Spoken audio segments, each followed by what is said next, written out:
Hey, good morning, guys. Matt here with OddsJam. Odds are starting to get posted for the college football week 10.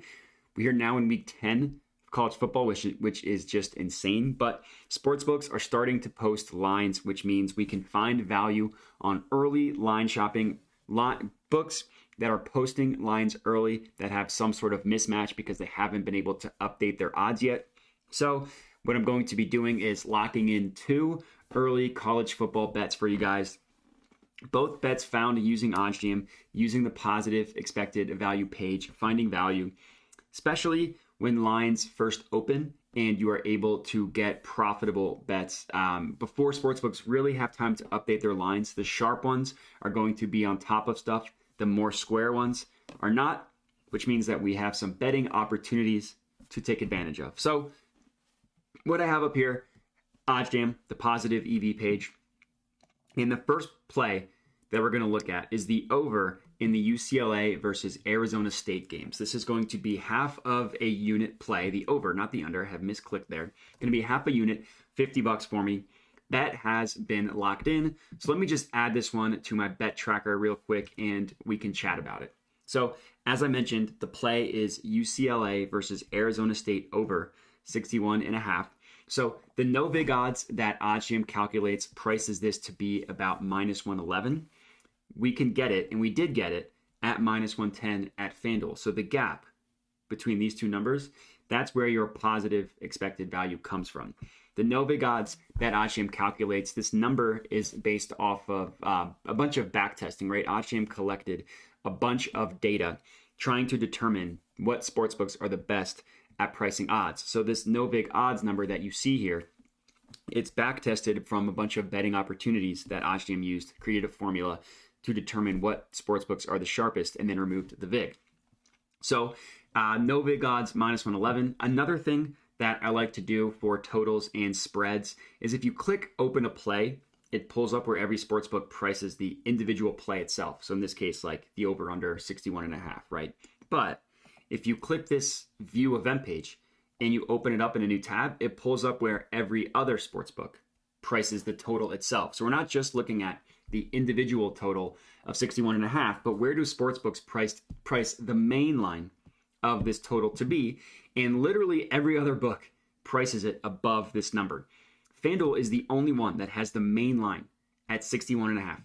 Every other book has it at 62, which is Betfred, PointsBet, Caesars, DraftKings, WinBet, Bet Rivers, or have it at 62.5, which is a full point higher than what we got it at Caesars. BetMGM, and this is really important, BetOnline and Pinnacle, two of the sharpest sportsbooks in the world, have this total priced a full point above what we got it at FanDuel. And I know, I get it, 1 point with the total as high as a number in the 60s doesn't seem like a lot, but I can promise you these sportsbooks do a great job at pricing totals. So even 1 point off, having the total, basically these sportsbooks are saying the most likely scenario is that the total lands on exactly 62. How many times have you bet a 3.5 and it lands at 3? You bet over 200, 200.5 lands at exactly 200. These sportsbooks know what they're doing. So if you can find an advantage, even if it's just 1 point, it's a huge deal. So if this total lands at exactly 62, which is what every other sportsbook is telling you that it's likely, you can push. This bet would have pushed. This bet would have lost. The only bet that you would have won is the FanDuel one at minus 110. So this shows you a couple different things here. Number one, how important line shopping is when it comes to betting on sports. You need to be signed up for every sportsbook. Not only does it just maximize the opportunity of finding a mispriced line, it also paints a bigger picture of the holistic betting market. If I was just signed up for two books, I wouldn't know if FanDuel was right or if BetMGM was right. But because I'm signed up for every book that's in my state, I know, okay, FanDuel is a clear outlier here. The clear one that has this total priced too low. So the first betting pick for college football week 10, UCLA versus Arizona State over 61.5, half unit play.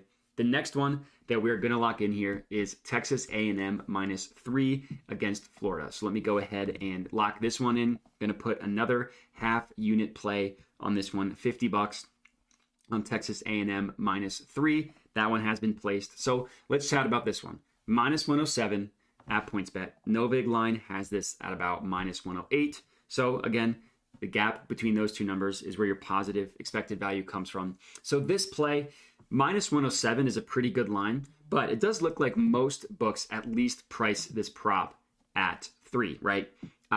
But the key thing here is BetOnline favors it at minus 3. They give it the heavy favorite, as does Pinnacle. So, and does DraftKings as well. So it is nice to see that this minus 3 is a clear outlier when you compare it to the rest of the betting market. So this is going to be the second and final play, Texas A&M minus 3 against Florida. And these are going to be my 2 early college football bets to lock in. If you're tailing these, let me know. Would love to hear it. Comment on the video with your feedback. But that's all I got for you guys. So thanks for watching and have a good one.